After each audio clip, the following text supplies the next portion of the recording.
Hola, ¿cómo están? Bienvenidos. Como siempre nos gusta decir, un gusto volver a vernos en esta cita que tenemos todos los lunes en la pantalla amiga de Canal C, y también nos pueden seguir por la página web de La Voz del Interior.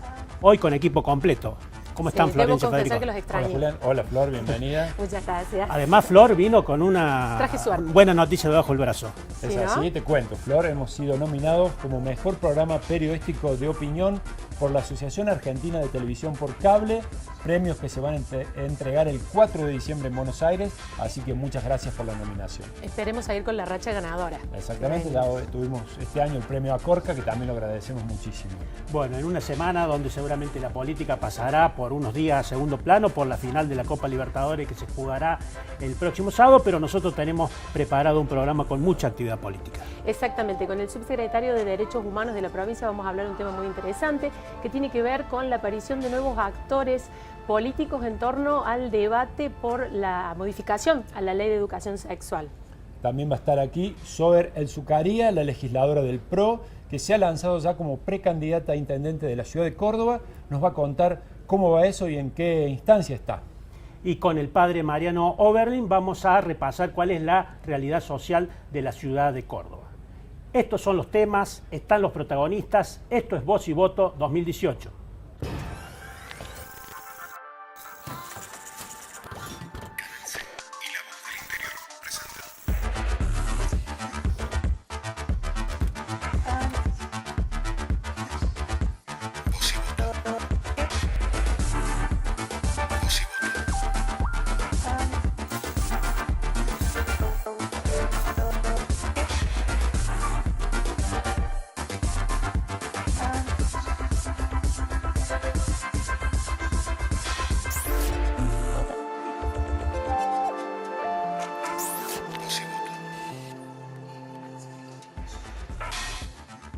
Se avecina a fin de año y se aceleran las actividades políticas en los distintos partidos. Esta noche me acompaña el presidente del Congreso Provincial del Radicalismo, Rodrigo de Loredo. ¿Cómo le va, Loredo? Muy buenas noches. Muy buenas noches, Julián. Muchas gracias por invitarme a tu programa. Bueno, decía que se aceleran las actividades en los partidos, pero en el radicalismo todavía el tema de la candidatura a gobernador ¿no es darle demasiada ventaja al peronismo que no haya un candidato todavía de Cambiemos en la cancha? Bueno, un par de cosas. Sí, siempre es mejor tener los candidatos cuanto antes para que, entre otras cosas, tengan la posibilidad de recorrer el territorio de una provincia tan grande como la de Córdoba. Cierto es también que el gobernador se ha preocupado de generar una situación de incertidumbre en relación al calendario electoral. Fíjate que él mismo había hecho una reforma electoral bastante importante y positiva, y resolvió meses atrás eliminar una ley que establecía un grado de certeza que es cuando él tenga que llamar a las elecciones. Entonces, en definitiva, la política, que esto no es un problema de los políticos, sino de la democracia de Córdoba, tiene un contexto de incertidumbre porque no se sabe cuándo son las fechas de las elecciones. Pero honestamente pienso, como presidente del Congreso partidario de mi partido, que lo que es darle una ventaja probablemente a un contrincante en un proceso electoral, más que tener o no los candidatos en la cancha, es tener construida una alternativa superadora al gobierno actual. Y la verdad es que creo que nos debemos, cuanto antes, ofrecer una solución a, por lo menos, 2 o 3 problemas que te señalo que son centrales, que generan mucha angustia en la ciudadanía, que los barrios lo están sufriendo mucho, recorro mucho los barrios y permanentemente me doy cuenta de eso. Entonces, creo que como espacio Cambiemos, me gusta hablar de Cambiemos porque creo que es la herramienta fundamental que tenemos para superar a Unión por Córdoba y hacernos cargo del gobierno, tiene que inmediatamente construir una alternativa a la problemática de la inseguridad. Es un infierno lo que está pasando en Córdoba, Julián, lo sabe cada vecino, lo sufren los barrios más populares. Unión por Córdoba no ha tenido una política concreta al respecto, ya son 20 años de gobierno aproximadamente. Creo que lo único que pudo hacer al respecto es lograr que algunos medios no hablen de este tema. Ha sido la única política de Estado que se ha mantenido en materia de inseguridad. Han sido un error tras otro. Y si vos le preguntas a cualquier ciudadano, cualquier hogar de la provincia de Córdoba, el primer problema que hoy tiene la población de Córdoba tiene que ver con inseguridad. Y el segundo, me parece que, poniendo lo que creo que como Cambiemos tenemos que rápidamente ofrecer para no dar estas ventajas que vos mencionas, tiene que ver con construir una alternativa que recupere a Córdoba, que pasó de ser una de las provincias que más inversiones atraía y que más fácil hacía la actividad productiva, y Unión por Córdoba con sus años la ha convertido en la provincia más cara del país. Hoy Córdoba es la provincia más cara del país, en sus impuestos, en lo que paga de la luz. Sabemos lo que ha pasado con las tarifas. Ahora, de lo que usted dice es cierto, ustedes apuntan al gobierno provincial, pero el gobierno provincial también apunta al déficit que tiene la gestión municipal, que está en manos del radicalismo en la ciudad de Córdoba. Sí, está bien. Estoy tratando de hablar de temas concretos. Después hay peleas políticas. El gobierno provincial señala algunos problemas en la gestión municipal que seguramente los habrá y se tendrán que corregir. Sobre la pregunta que me hacías al comienzo de en qué estamos demorados, creo que tenemos muchas cosas que acelerar en un escenario que, te repito, sigue siendo incierto por responsabilidad del gobernador, y me preocupa antes que definir las candidaturas que definamos cuáles son las propuestas para sacar a la sociedad de estos problemas que está viviendo. Si vamos a la escala municipal, habrá otro orden de... En la escala municipal también no hay fecha, también hay incertidumbre. También hay incertidumbre, lo que tampoco ¿Esperan es muy la fecha sano del gobernador para que el intendente ponga la fecha? Y eso es algo que está, me parece, a esta altura analizando el intendente de la ciudad. Te soy muy franco, no está... ¿Y en su opinión debería ir pegada la fecha municipal con la provincial? Ahí siempre entran en colisión dos conceptos que creo que si somos inteligentes se puede optar por los dos sin que uno choque el otro. Viste que de alguna manera se insiste con esto de que muchas elecciones en un año hastían a la ciudadanía y además significan un costo muy grande para la población. Pero por otro lado, unirlas por el solo hecho de ahorrarse unos pesos, pero que genera una distorsión en la democracia porque generan efectos arrastre de los votos, tampoco creo que sea sano. Si me preguntas una propuesta concreta, para mí lo mejor que podría pasar para los cordobeses es que las elecciones sean juntas, pero con un sistema electoral que permita que el ciudadano elija el intendente que quiere para su ciudad y el gobernador que quiere para su provincia. Siempre un proceso en donde un gobernador arrastra un intendente, o un intendente al gobernador, o un presidente un gobernador, no es un proceso sano desde lo democrático. Puede ser más ahorrativo, te puede ahorrar unos mangos, pero podés hacer las dos cosas. Fíjate vos que Rosario, Julián, tiene ese sistema. En Rosario la gente va y vota al intendente que quiere y el gobernador que quiere el mismo día. Se gasta menos plata, pero se respeta la elección del ciudadano de Rosario y la elección de quien quiere votar a otro signo político igual mismo en el escenario provincial. Hablando de la ciudad, usted está recorriendo los barrios. Sí. ¿Ya es precandidato por el radicalismo? ¿Tiene decidida esa...? No soy precandidato por una serie de razones. Una, porque no creo que sean los tiempos... Pero está recorriendo los barrios con propuestas. Sí. No, estamos armando un plan estratégico de gestión. Creemos que Córdoba lo necesita, creemos que hace muchos años que la política no se prepara con tanto tiempo de anticipación estudiando los temas. Vuelvo al mismo razonamiento que te hice en términos provinciales, siempre el carro adelante del caballo, siempre primero las pretensiones personales, las candidaturas y después vamos a ver qué hacemos. Si vos me preguntás, Julián, te voy a ser muy franco, esto parece una frase hecha. ¿Querés ser intendente? Mira, la verdad es que antes de ser intendente quisiera transformar la ciudad en muchos aspectos, como creo que hace mucho tiempo no se sucede con alguien que mire la ciudad con una proyección a los próximos 20 años. Lo hizo Rubén Américo Martí, que justamente trabajó en un plan que se llamó PECVA y que después las distintas gestiones municipales que le vinieron con posterioridad de cualquier color político aplicaron muchas de las políticas que Martí resolvió. Me gustaría transformar la ciudad, porque creo que hay muchos intendentes que han querido ser intendente sin preguntarse bien para qué. De manera que yo estoy trabajando en el armado de un plan, convocando a la ciudadanía. No, me refiero a la política en términos generales. A la política en términos generales, de todos los colores políticos, también de nuestro propio espacio. Hago una especie de autocrítica también por los roles que a mí también me tocó cumplir. No soy una persona que nació de un repollo y que ahora venga a señalar los errores ajenos sin tener los propios. Me dice que está recorriendo los barrios, sí. Por lo que escucho de los vecinos. Porque hay cuestionamientos sobre todo el tema de la basura, sí. A la gestión municipal. Usted va a ser candidato, si es candidato, en la ciudad es oficialismo. ¿Es un problema ser candidato del oficialismo aquí en la ciudad? No creo que ya hay unos niveles de... Esas son las miradas tradicionales de la política y después se chocan con la realidad. Nadie entiende por qué se vota de una forma acá, de otra forma allá, la gente ya no come vidrio, la gente está acostumbrada, sabe quién es quién, y saben que en las mismas expresiones políticas hay matices, hay diferencias, hay coincidencias.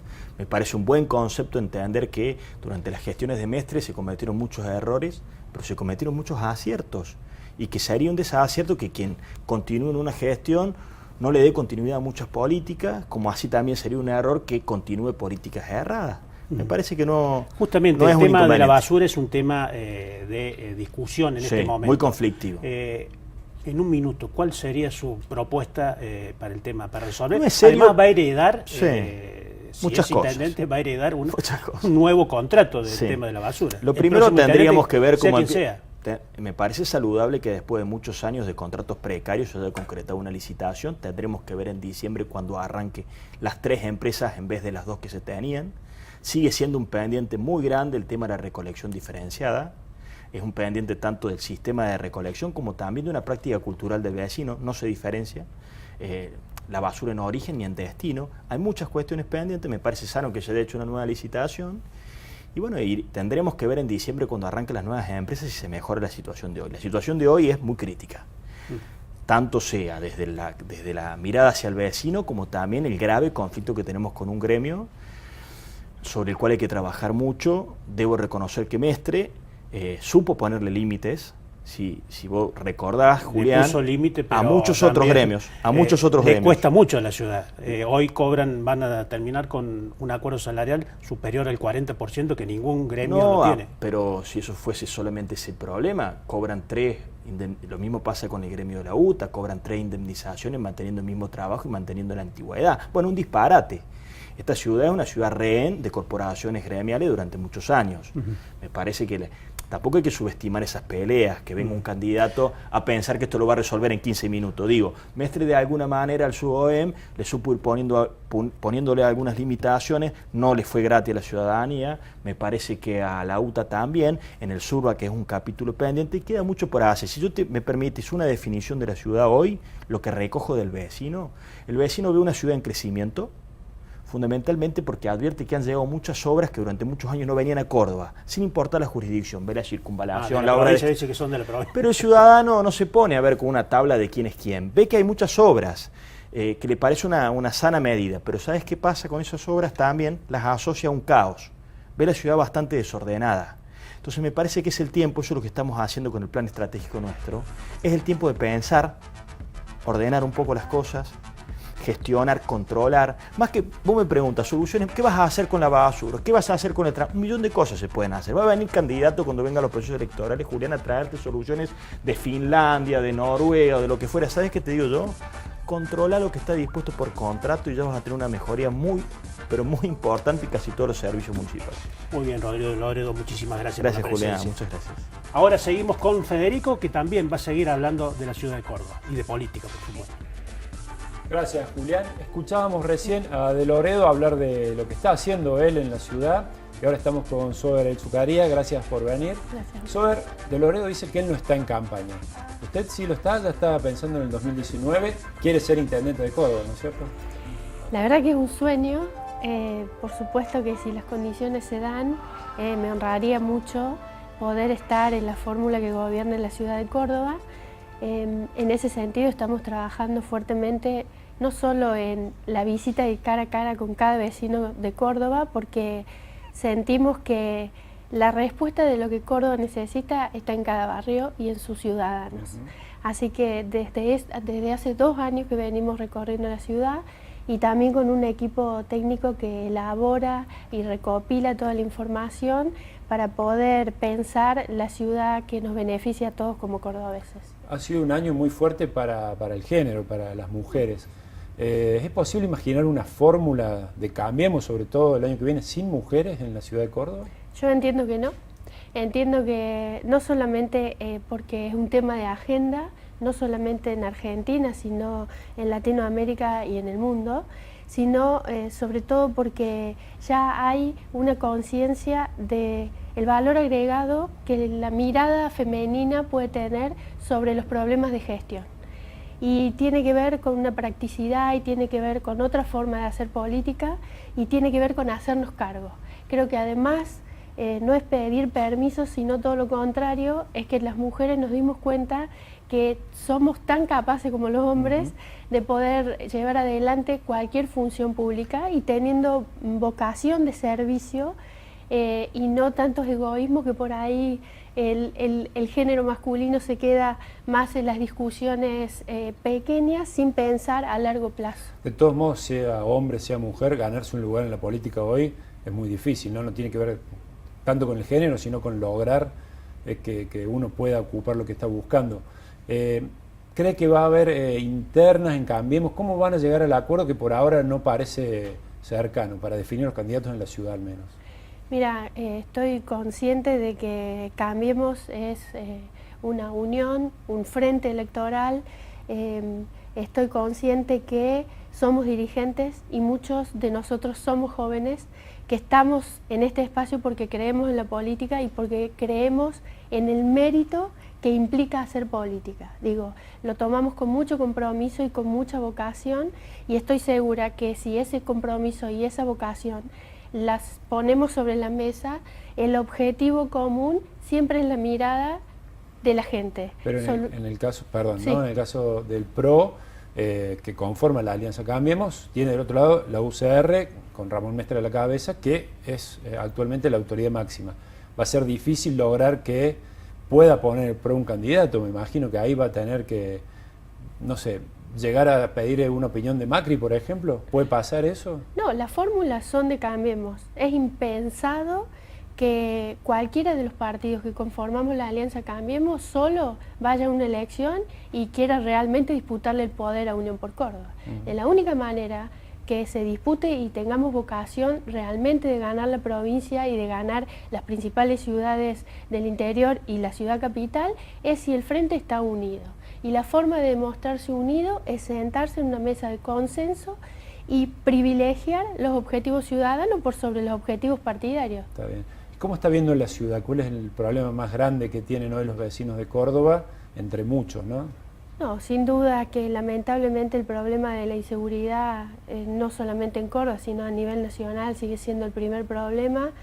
Y luego sí, muchos problemas que son circunstanciales y de coyuntura, como la basura y el desorden. Para nosotros hay tres pilares fundamentales que tiene que tener cualquier gestión, que tiene que ver con el control, con el orden y con la transparencia de la gestión. ¿Cómo calificaría la gestión de Mestre? De Mestre, con un 8. Con un 8, alta la calificación. Bueno, son ya 6 años y medio y creo que hay buenas obras en la ciudad. Creo que se pueden continuar en gran parte algunas de sus políticas públicas. Creo que en el último tiempo ha avanzado en materia social. Yo tengo una mirada muy social por donde vengo y por el ejercicio de mi vida en todo sentido, y para mí últimamente ha dado un vuelco en ese sentido que es muy importante y creo que a cualquier ciudad hace a la diferencia más allá de la obra pública. Está bien. Con respecto a lo que hablaba también de Loredo sobre la basura, ¿usted qué opina? ¿Va a recibir, si ganara, una gestión que firmó un contrato con 3 empresas que sí, la va a superar, digamos, sí, no va a tener usted definición? ¿Qué es lo que debería hacer un gobierno para ordenar lo que está pasando hoy con la ciudad, con la basura? Si nos llegara a tomar esa circunstancia, creo que lo primero que hay que hacer es, primero que entre el sistema en vigor, en vigencia, y ver cómo resulta. Para eso hay un año para que las empresas se adecúen, y si no resulta lo que los cordobeses necesitan para satisfacer sus necesidades, es sentar sobre la mesa a las empresas y renegociar el contrato y darle... ¿Renegociar el contrato? Si es necesario refuncionalizarlo, hay que renegociarlo. En definitiva, quien es dueño de la gestión de un gobierno es el ciudadano que paga con sus impuestos los servicios. ¿Y es de temer el gremio del Surbac? ¿Del Surbac? No creo que ningún gremio sea de temer. Creo que los gremios también se dieron cuenta que hay otra realidad política y social y que ellos tienen que ser parte de la solución y no del problema. Y en ese sentido creo que todos los dirigentes tenemos que tener vocación de diálogo para resolver toda la agenda pública. Y van a tener que ser parte, el Surbac y todos los gremios, de la solución, porque si no, la mirada del cordobés es muy, cuando te caratula, te baja la persiana. Y realmente no creo ni que al Surbac le convenga, ni a que ningún gremio le convenga que no tener la legitimidad necesaria para seguir ejerciendo su funcionamiento. Bien, bueno, imagino que volveremos a vernos en esta larga carrera hacia las elecciones, así que le agradecemos de nuevo por haber estado en Voz y Voto. Al contrario, gracias a ustedes. Gracias. Seguimos con nuestro programa.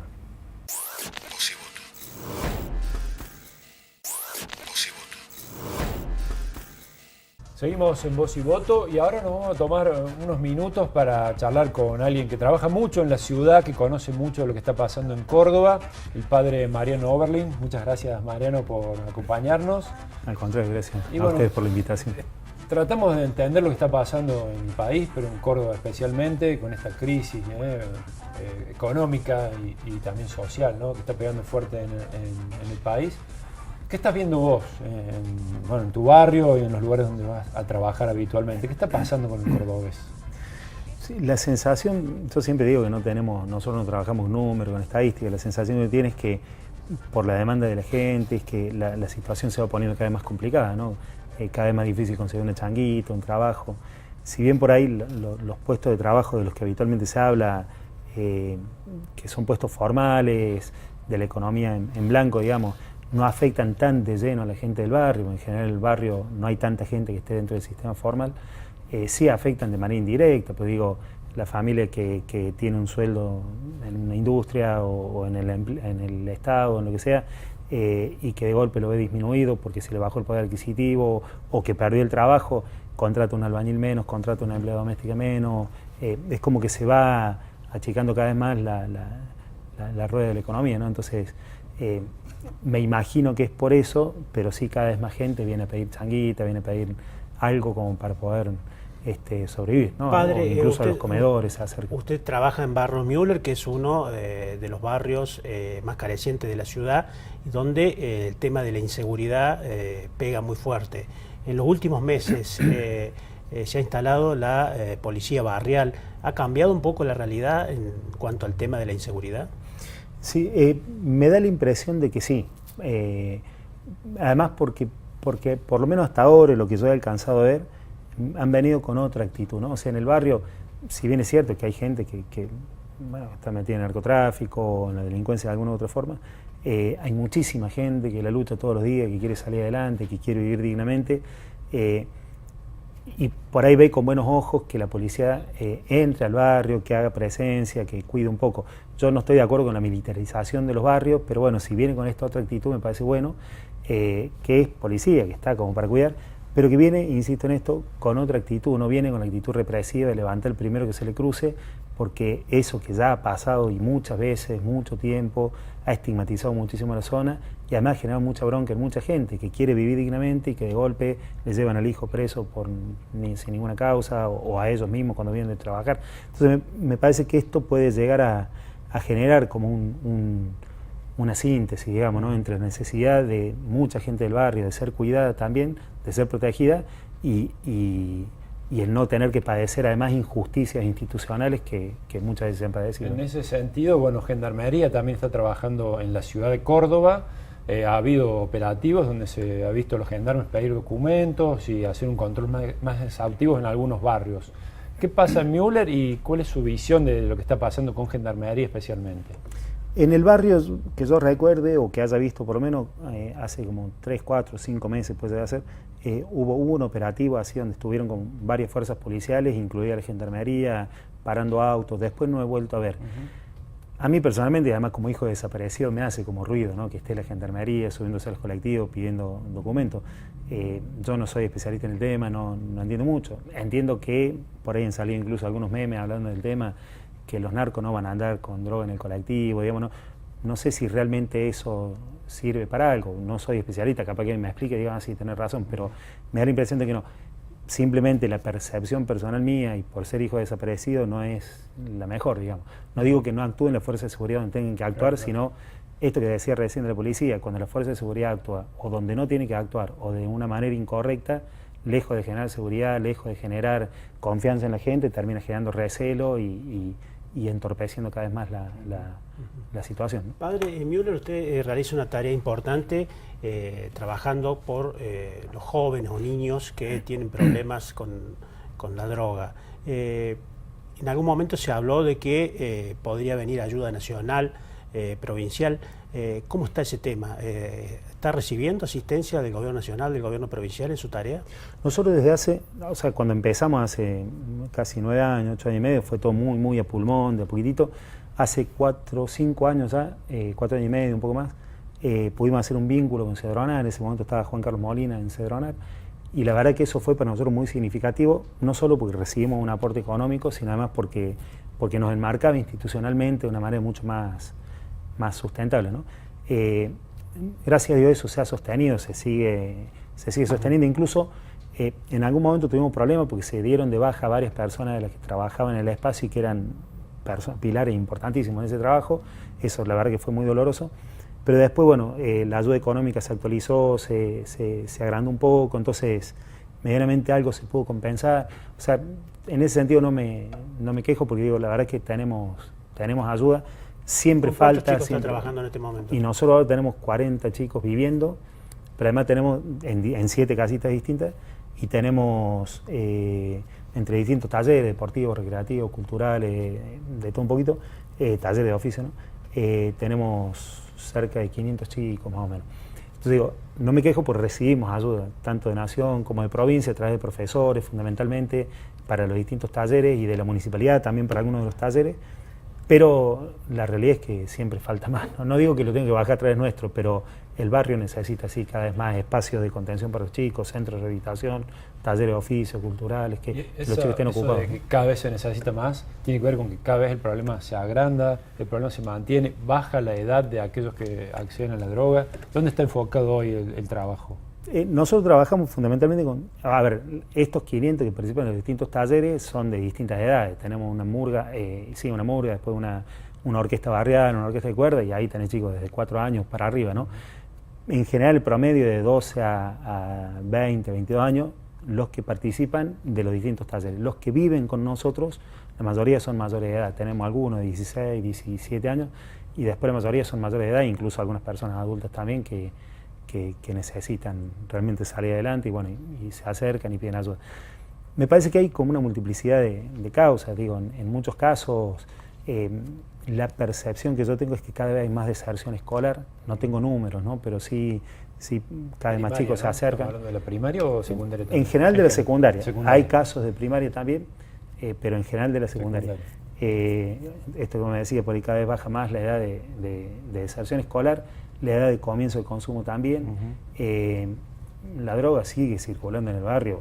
Yo no he visto cambios ni para bien ni para mal, o sea, me parece que sigue circulando igual que siempre.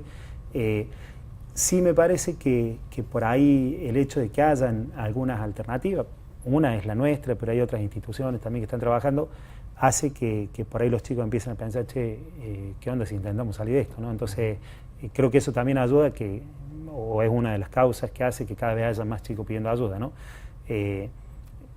Con esto entonces no estoy diciendo necesariamente que vienen cada vez más chicos a pedir ayuda porque cada vez hay más que consumen. Yo creo que hay cada vez más que consumen, pero sí es claro que no está disminuyendo eso, no está disminuyendo el consumo ni la problemática, ¿no? Padre, usted que conoce, le pregunto porque vive ahí en ese sector de la ciudad, y hay leyendas urbanas que dicen que los narcotraficantes en algunos casos reemplazan al Estado, incluso asistiendo a familias que están necesitadas y demás. ¿Es así que allí en algunos sectores de la ciudad el Estado está perdiendo la pulseada con los narcotraficantes? Yo creo que eso se ha venido dando paulatinamente y sí, me parece que no dejan de ser lo que antiguamente se decía punteros políticos. Bueno, me parece que los narcos cumplen un poco esa función, ¿no? De asistir, porque además asisten de manera inmediata, ¿no? Por ahí que se va a decir, che, me hace falta plata para tal cosa, bueno, toma, listo, ya está. Por ahí, si uno lo hace por canales institucionales, capaz que tarda 6 meses a una señora que el tornado le llevó una chapa. Lo digo exagerando, porque hay situaciones de emergencia donde el Estado responde rápido, ¿no es cierto? Pero bueno, yo lo que sí, hoy por hoy, esto sí lo quiero reconocer, se están haciendo algunas tareas más de fondo que yo creo que pueden llegar a transformar un poquito la fisonomía del barrio y con eso también generar algunas oportunidades nuevas. Una de ellas es el parque educativo que está haciendo la municipalidad, que puede tener una incidencia importante, especialmente en esta población que decía antes, que por ahí ha dejado la escuela y todo eso y andan bollando, ¿no? Pero también en las familias, porque está pensado un poco más así. Y otra de las cosas que ha sido realmente para mí muy significativo es la reinauguración de la costanera, que por ahí puede parecer una calle más, pero en realidad es reconectar esta zona de la ciudad con el resto, que estaba como un apéndice, como perdido ahí al final del túnel, digamos, y por otro lado, darle como una cierta visibilidad, ¿no? Porque la zona es oscura, entendía no solo como que no hay iluminación, sino oscura porque están a un costado, a un margen geográfico incluso, terminan siendo caldo de cultivo para cualquier actividad clandestina, entonces por ahí la circulación de vehículos y todo eso le da otra visibilidad al barrio, le da otra fisonomía y hasta puede llegar a ser un potencial fuente de trabajo, digamos, porque habiendo mucha circulación se puede poner localcitos de venta donde la gente pueda vender artesanías que haga. Digo, tiro cosas medio delirantes, pero digo que la gente se pueda apropiar del lugar por la belleza, pues sea parquizado y todo eso, pero además porque puede haber en eso una potencial fuente laboral. Creo que puede ayudar a que esa obra se cuide, pero que a su vez esa obra cuide a la gente, ¿no? Muy bien, padre Mariano Oberlin, muchísimas gracias por la presencia, como siempre, y por supuesto, desde el programa, alentarlo en esa tarea tan importante que está cumpliendo en ese sector de la ciudad. Muchísimas gracias. Muchas gracias por la invitación. Ahora nos vamos a un corte, pero antes, bajo la mirada particular del Gran Chumbi, ¿en qué andan algunos de los candidatos a intendente de la ciudad de Córdoba?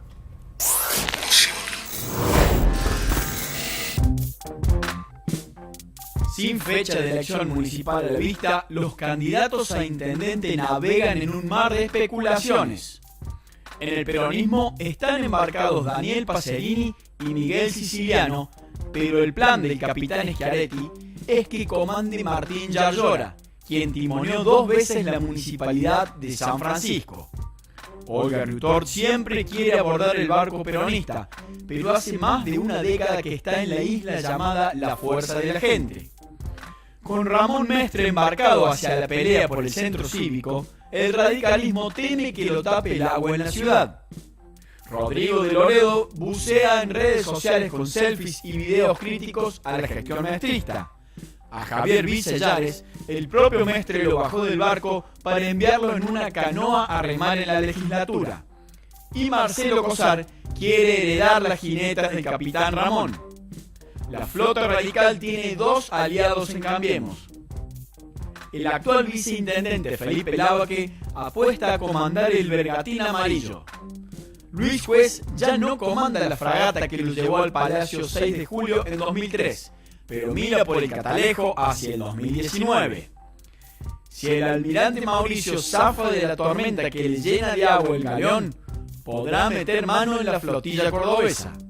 Con viento de frente, Tomás Méndez camina por la borda de varios partidos buscando un salvavidas a su carrera política. En esta ciudad sin mar, ellos alzan la voz para zarpar hacia los votos del año que viene.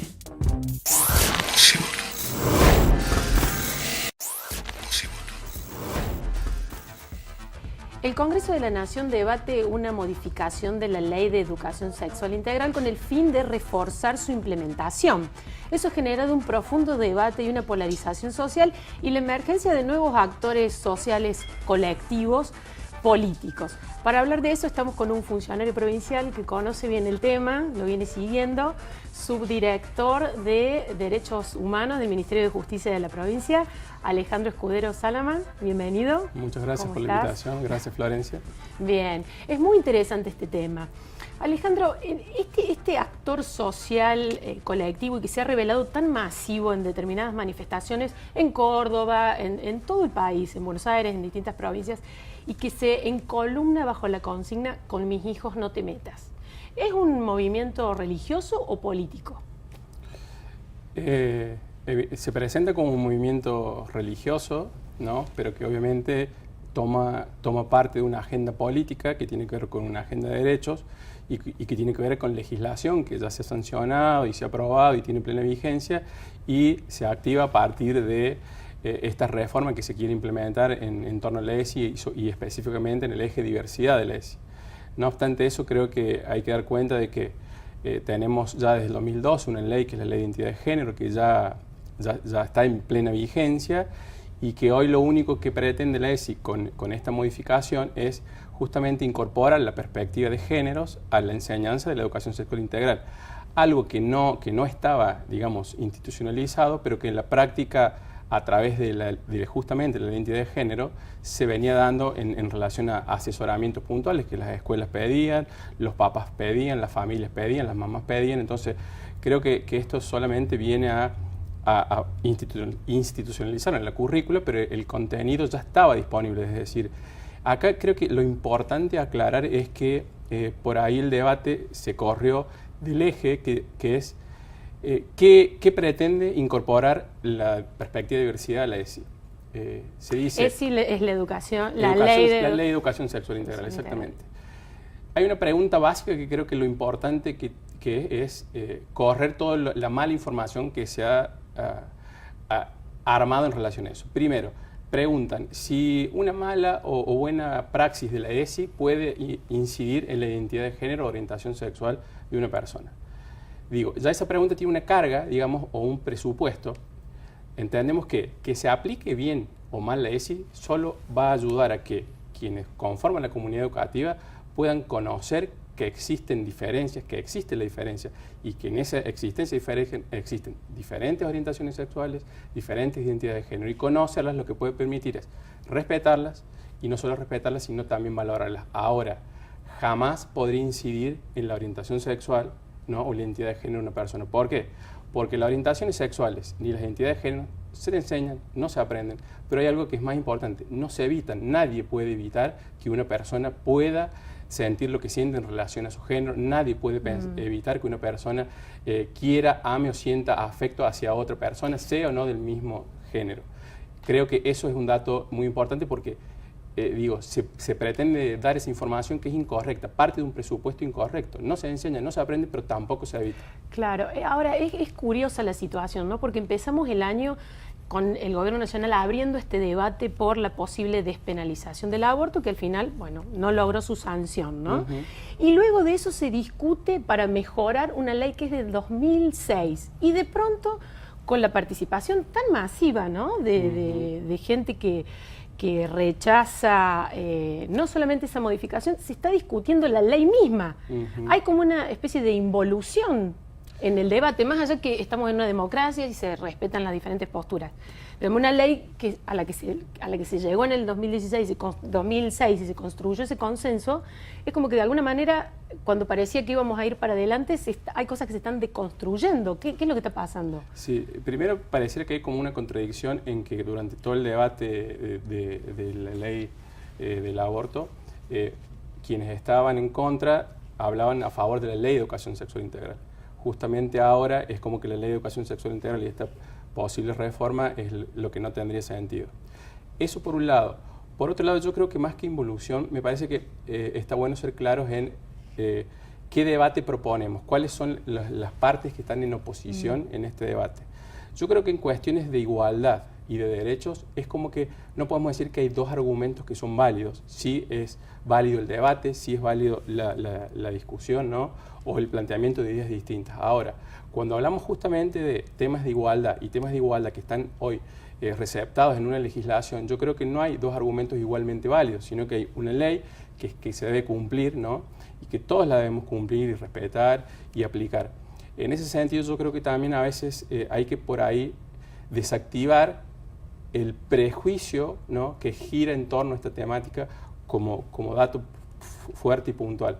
Hemos sido atravesados a través de paradigmas o de un bagaje de información que nos para desde un presupuesto, de ciertos prejuicios. Cada vez que uno piensa en relación a otro, se para desde esa idea, ¿no?, o de esa percepción o de ese prejuicio que tiene sobre esa persona, que si es malo, ¿no?, y cuando uno lo fija o lo hace rígido, que ese prejuicio luego sea la base de la discriminación y evidentemente a posteriori de las desigualdades, creo que es lo que hay que desactivar, y que creo que como Estado tenemos que tratar de transformar ese prejuicio que hoy se traduce en información justamente en conocimiento, para evitar no solo que el prejuicio se traduzca en odio, porque el odio tiene su base en una idea preaprendida, sino también para que no se traduzca en acciones violentas, ¿no?, que, hemos aprendido a conocer de manera binaria. Es como que siempre hay dos polos opuestos y que esos polos opuestos son irreconciliables. Y perdemos de vista que en el medio suceden cosas, ¿no?, que en el medio hay distintas interconexiones o hay mediaciones o distintas maneras de que todos habitemos el mismo lugar, ahora de diferentes maneras.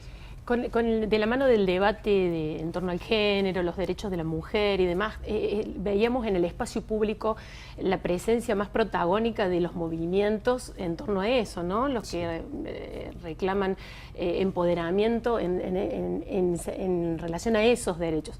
Ahora irrumpió este otro actor que tiene una masividad importante, el colectivo Celeste, digamos, la gente que resiste, incluso que tiene una pretensión como de acotar el alcance de la educación sexual.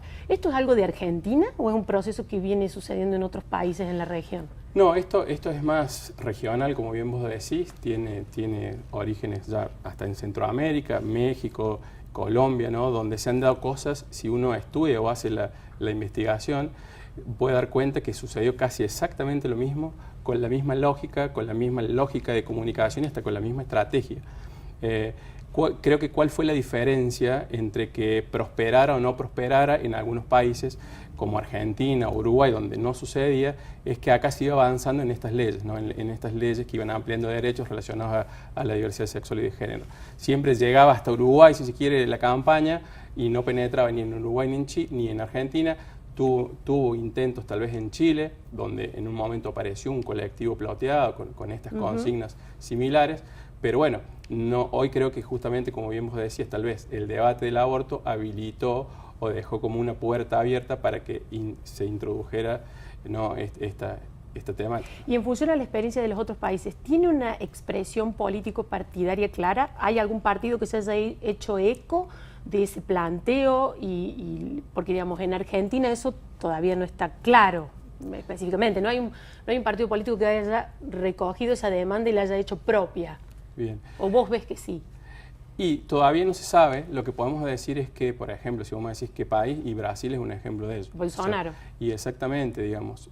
Pero, ¿sabes qué? Creo que es un dato que tal vez no todos conocen, que es importante aclarar. En Brasil, cada 19 horas se asesina una persona LGBT, es decir, una persona lesbiana, gay, trans, intersexual, ¿no? Como conocemos al colectivo o a las personas LGBT. Ese es un dato que debería alarmarnos, digamos. Si vos me decís hoy, ¿en qué país la política se ha hecho eco de esta demanda y tal vez la ha receptado? Y tal vez podamos dar este caso, ¿no? de Brasil. Ahora también debemos decir justamente esto, que no podemos homogeneizar la región como que en toda la región pasa lo mismo, porque hace muy poquito Chile sancionó una ley de identidad de género en un gobierno tal vez de centro, ¿no? Conservador, con Piñera. Uruguay, con un nuevo gobierno, sanciona una nueva ley, que es la ley integral trans, que genera el reconocimiento de diversos derechos y nuevos derechos. Entonces digo, no hay que homogeneizar que toda la región sucede lo mismo. En Brasil sucede algo, en otros países sucede otra cosa. Argentina también tiene su particularidad en ese sentido. Bien, te hago la última para cerrar. Vos hablabas que el debate en torno a la legalización del aborto fue como una bisagra y abrió una puerta. En ese sentido, esa actitud prescindente del gobierno nacional, ¿no? De habilitar el debate pero no tomar una postura clara. Exacto. ¿No puede ser peligrosa en relación a favorecer procesos que vayan ya, no sé, a empezar a cuestionar terreno ganado y leyes sancionadas? Digamos, ¿no ha favorecido de alguna manera esto, la aparición de esto? Y yo en eso prendo una luz de advertencia en ese sentido, porque justamente lo que hablamos hace un rato, en pos de este binarismo o estos polos opuestos, históricamente se han cometido los peores crímenes, ¿no? Entre la raza perfecta y la que no es la raza perfecta, y así tenemos varios ejemplos en ese sentido, como si llevamos en este caso la patologización de las personas trans. Yo creo que en eso hay que ser bastante responsables a la hora de plantear un debate en donde también plantearlo en términos de polos opuestos irreconciliables, ¿no? Digo, hay derechos, como bien vos decías, que se han reconocido y que han sido conquistados, faltan prácticas conformes a ese derecho. Yo creo que como Estado lo que debemos hacer es, como función primordial, desactivar ese prejuicio y transformarlo en conocimiento. Creo que la base de yo digo mal llamada intolerancia, porque tolerar es como te acepto pero igual te odio, ¿no? Digo, la base es el respeto hacia el otro, el respeto hacia las diferencias, pero digo, como Estado, repito, debemos desactivar, creo, ese prejuicio para traducirlo en conocimiento. Y cuando digo conocimiento, es información clara y precisa que pueda derribar mitos y prejuicios para que podamos vivir en una sociedad en donde nos respetemos y conociendo que somos todos diferentes, ahora somos iguales en dignidad y en derechos, todas las personas. Bien, bueno, Alejandro, muchas gracias. No, Nos vamos ahora a un pequeño corte.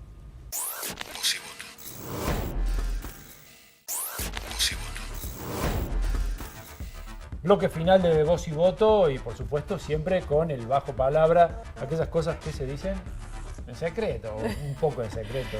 Nadie se Yo estuvo de anima a vacaciones decirlo allá en Mar del fuerte. Plata, me parece que tiene Trajo mucho varios, ¿no es cierto? ¿Trajiste varios, Flor? Bueno, por lo menos uno traje. En Veremos es el título. ver. Bueno, venimos hablando en este espacio, en el programa de la interna de Cambiemos, de lo complicado que se les viene haciendo definir candidatos y va pasando el tiempo, se acercan, lenta, pero seguramente la fecha de las elecciones y no tienen candidato. Se agudiza la crisis también. Exactamente, y de alguna manera eso es darle ventaja al oficialismo, que por otra parte viene como envalentonado en el último tiempo, según Gran las ventaja, encuestas. Según las encuestas. Y entonces no solamente están en Veremos los candidatos en Cambiemos, también están en Veremos los equipos técnicos, ¿no? Ese grupo de gente notable, mentes brillantes, La digamos. fábrica de propuestas. Exactamente, que se tiene que reunir con los saberes de distintos ámbitos y armar una plataforma de gobierno, de decir básicamente, si quieren gobernar la provincia, ¿qué quieren hacer con la provincia? Claro. Hubo un intentón hace 15 días de Mestre de hacer una presentación, pero parece que la veníamos autorizando medio solo. Entonces a Negri no le gustó y se reunió con Baldassi y decidieron que no iban a apoyar ese lanzamiento porque era medio intempestivo. Juez acordó con eso. Bueno, cuestión en suspenso. Todavía no hay equipos técnicos. Bueno, yo voy a alimentar la interna de Cambiemos. ¿Sí? Rodrigo de Loredo, quien estuvo hoy en el programa, se va a reunir mañana con todo su equipo y el diputado nacional Nicolás Mazot en una localidad en Tanti más precisamente, y allí van a armar, digamos, como una otra estructura dentro de Cambiemos, digamos, de los dirigentes más jóvenes, porque son dos dirigentes referentes jóvenes, para tratar de incidir también en la interna de Cambiemos. ¿Cuál es la propuesta principal de estos dos dirigentes jóvenes? Es que la discusión de las candidaturas se haga toda en una sola mesa, es decir, no que se discuta la candidatura a gobernador por un lado, la candidatura a intendente de Córdoba o la lista de diputados nacionales, que la discusión se haga toda de una sola vez y que si hay interna que sea abierta e incluso que pueda haber distintos cruces, es decir, un candidato radical con un candidato de... Por ejemplo, de Loredo con Zucaria. Exactamente. Es decir, en definitiva, es en contra de la estrategia de Ramón Mestre, que quiere interna en el radicalismo y luego que el candidato del radicalismo pase a discutir con los otros socios, digamos.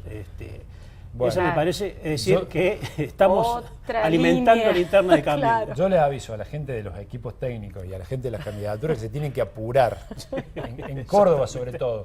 ¿Por qué? ¿Por qué? Porque, bueno, en La Voz del Interior tenemos un estudio que se hace para nuestro diario mensualmente, lo hace la gente de Bernstein en Buenos Aires, con Córdoba como eje de la medición del humor, de lo que está pasando. ¿Qué pasó este mes? Y es una noticia muy importante para Cambiemos, para el PRO sobre todo, pero para Macri en especial. Por primera vez las cifras negativas de la gestión, de lo que la gente piensa del gobierno, superan a las positivas. Esto no había pasado nunca desde que Macri asumió. La gente que piensa que el gobierno está yendo mal, que la gestión está yendo mal, es más que la que piensa que lo está haciendo bien, algo que en Córdoba no había pasado. Acá tengo los datos, los vamos a publicar en La Voz Comar esta noche. El 52% piensa que la gestión es mala y va en aumento. Eso no había pasado nunca. Y el otro dato muy preocupante para Cambiemos es que Mauricio Macri tenía una imagen positiva más alta que la negativa también en Córdoba. En el país ya había cambiado. Está en el medio, está exactamente en el límite en el que la imagen negativa de Macri va a superar a la positiva en Córdoba, el bastión electoral de Cambiemos. Claro. Son datos muy que mala noticia para por Cambiemos. Primera vez aparecen en Córdoba, ¿no? No había pasado. Claro. La crisis que se viene dando ya de varios meses había mantenido a flote la imagen de Macri y de la gestión. Eso ya no está pasando en Córdoba.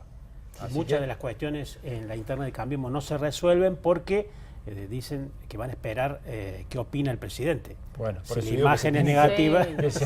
¿Cuánto falta? De 8 meses supuestamente para la elección provincial. Para el provincial, no, el presidencial está diciendo. Pero bueno, números en rojo en Córdoba que van a prender muchas alertas en Cambiemos. Lo concreto es que no va a haber candidato de Cambiemos antes de fin de año, que era uno de los objetivos de la oposición, es decir, tener un candidato en la cancha, eso ya no va a ocurrir. Exactamente. Bueno, veremos qué pasa.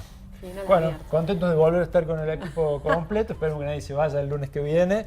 Y bueno, y el sábado tenemos final Boca River la primera. Uy, bueno, vuelvo a hablar con ustedes dentro de 15 días, porque con eso van a estar todos los hombres de Argentina. Y no solo hombres, mujeres también. Sí, vamos a ver qué pasa. Nos vamos. Esto fue Voz y Voto.